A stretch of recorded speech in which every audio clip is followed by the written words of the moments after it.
हे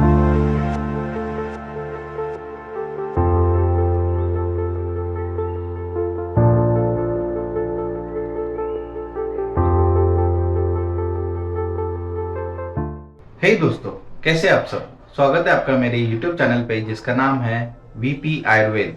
मैं doctor Tapas Nikhare, MD in Ayurveda and founder and CEO of Vishwa Padmini Ayurvedic Vaat Rog and fertility clinic which is located in Nagpur, Maharashtra.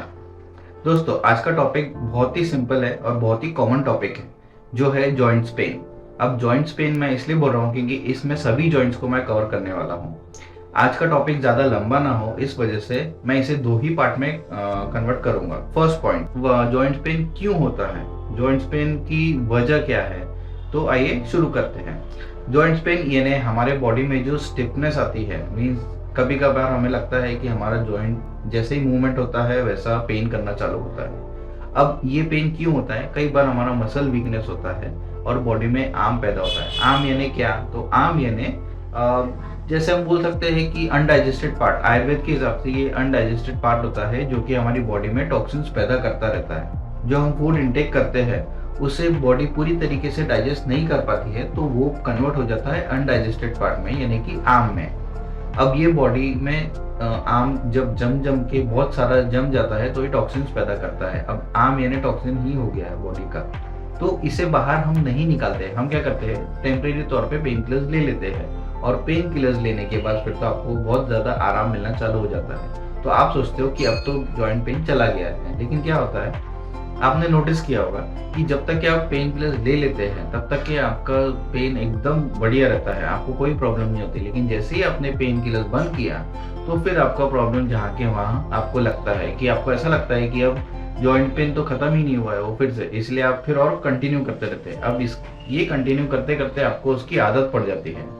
आदत पड़ने की वजह से आप कहीं और कोई थेरेपी पे आप शिफ्ट ही नहीं कर पाते। आपको ऐसा लगता है कि अरे यार, अब मैं शिफ्ट करूंगा तो मुझे फिर से वही पेन का एक्सपीरियंस होने वाला है।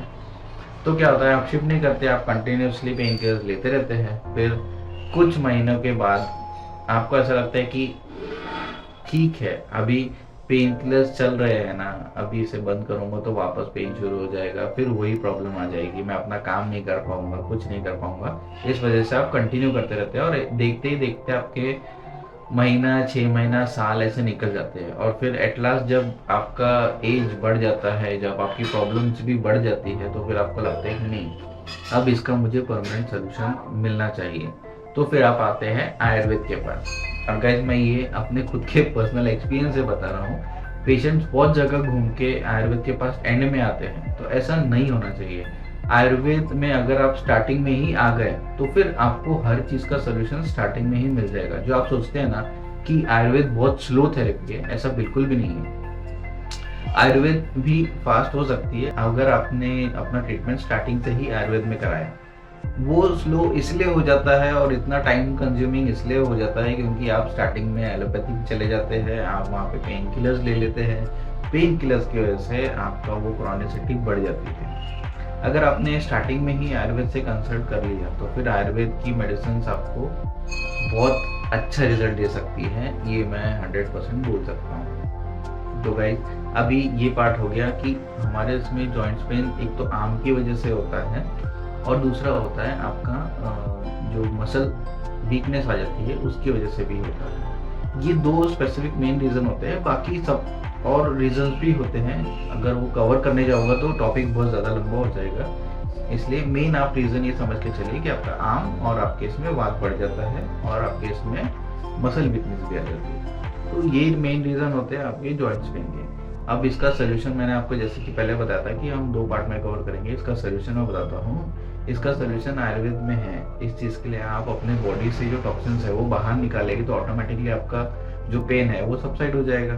अब टॉक्सिन्स बाहर कैसे निकालेंगे, तो आयुर्वेद में एक बहुत फाइन थेरेपी दी है जो कि है पंचकर्मा। अब पंचकर्मा में अगर आपने अपना बॉडी को डिटॉक्स करा लिया और स्पेसिफिकली अलग अलग डिजीज के लिए अलग अलग पंचकर्म बताए गए हैं। पंचकर्म में 5 कर्म होते हैं। इसके अलावा भी और पंचकर्म होते हैं जो आयुर्वेदिक डॉक्टर्स होते हैं, कंसल्टेंट्स होते हैं, वो अपने पेशेंट के हिसाब से करते है कि उन्हें कौन सा पंचकर्म सूटेबल है। तो अब आप ये मत सोचिए कि सभी पंचकर्म आपको करना पड़ेगा, ऐसा बिल्कुल भी नहीं है। आपके डिजीज के हिसाब से आपको स्पेसिफिक कोई पंचकर्म करना कराते हैं। जैसे आप फॉर एग्जाम्पल के तौर पे अगर आपको वात का प्रॉब्लम है तो आपको बस्ती प्रोसीजर कराएंगे, जिसमें आपको पूरी बॉडी में ऑयलेशन कराएंगे, स्टीम देंगे और बस्ती प्रोसीजर करेंगे। ये 3 प्रोसीजर आपके इसमें इंक्लूड होती है और ये करना बहुत ही ज़्यादा इंपॉर्टेंट होता है।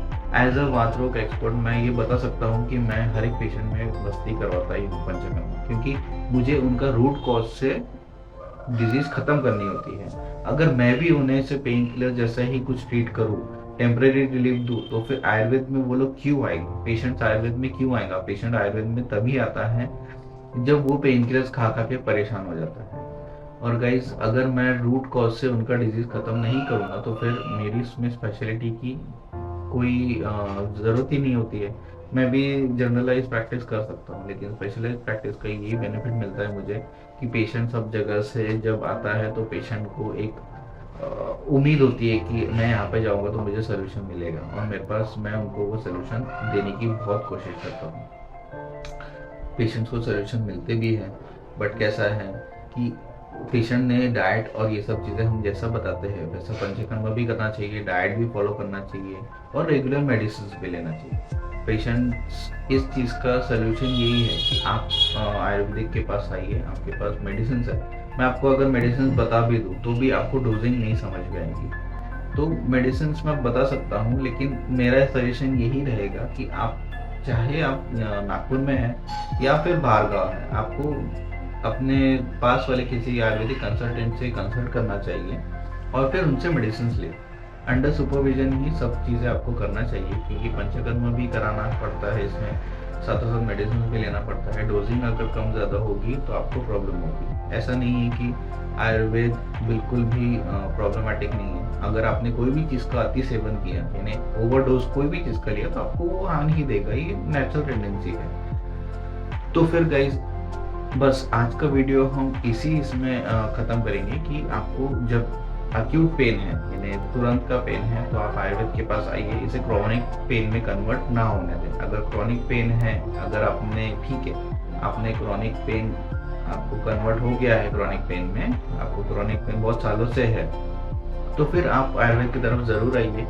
सर्जरीज और पेन किलर्स लेने की ज़रूरत आपको नहीं पड़नी चाहिए, इसीलिए आप आयुर्वेद की तरफ आए। और आयुर्वेद हमारी खुद की पैथी है, हमारे इंडिया की बहुत पुरातन एंशिएंट टाइम से चलते आ रही है। तो इसमें कोई भी ये नहीं है कि आप नहीं लेना चाहिए हमें, या चूरना नहीं खा सकते आप, मेडिसिन सिरप नहीं ले सकते।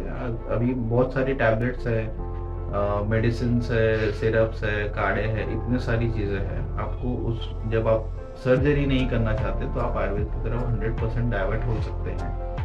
आप आयुर्वेद लीजिए, आपको सर्जरी और इसकी ज़रूरत नहीं पड़ेगी।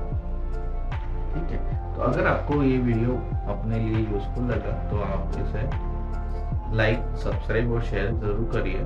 और क्या पता आपके एक शेयर से किसी और की ज़िंदगी बहुत पेन फ्री हो जाए। धन्यवाद।